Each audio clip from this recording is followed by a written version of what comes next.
Hello दोस्तों, मेरा नाम मिथिलेश है और यहाँ आपको कहानी से संबंधित जैसे बच्चों की कहानी, पारंपरिक कहानी, धार्मिक कहानी जैसे रोज एक नया वीडियो लाता रहता हूँ। यदि आपको हमारा वीडियो पसंद आता है तो वीडियो को लाइक करो, शेयर करो और सब्सक्राइब कर बेल आइकन को दबा ले।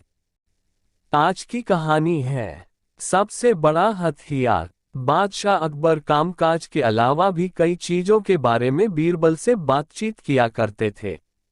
ऐसे ही बैठे बैठे एक दिन बादशाह ने बीरबल से पूछा कि इस दुनिया में सबसे बड़ा हथियार तुम्हारे हिसाब से कौन सा होता है। इस बात के जवाब में बीरबल ने कहा कि संसार में आत्मविश्वास से बड़ा हथियार कुछ और नहीं हो सकता है। यह बात अकबर के समझ में नहीं आई, लेकिन फिर भी उन्होंने कुछ नहीं कहा।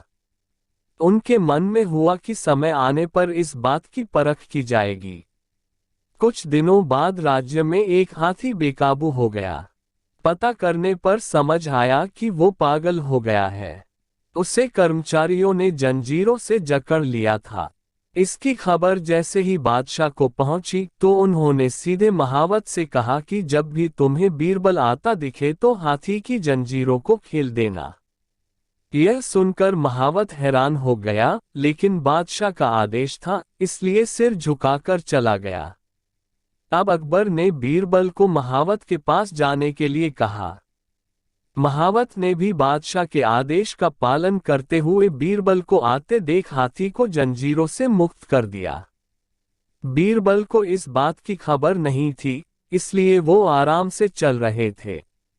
तभी उनकी नजर चिंघाड़ते हुए हाथी पर पड़ी।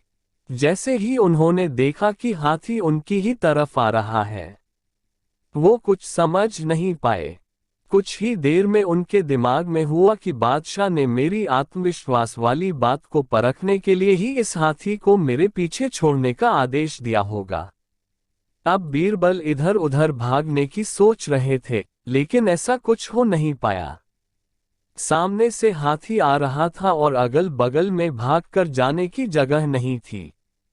इतने में हाथी बीरबल के काफी करीब पहुंच गया। तभी बीरबल ने सामने एक कुत्ते को देखा और उसे टांगों से पकड़कर हाथी की तरफ फेंक दिया।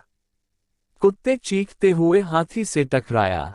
उसकी ऐसी चीखें सुनकर हाथी वापस उल्टी दिशा में भागने लगा।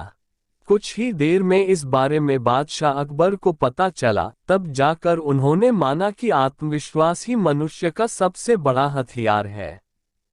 कहानी से सीख: हर किसी की बात पर यूं ही भरोसा नहीं कर लेना चाहिए। बात की जांच और परख करना जरूरी है। दूसरी सीख यह है कि इंसान समय से पहले उम्मीद न छोड़े तो परेशानी से बाहर निकला जा सकता है।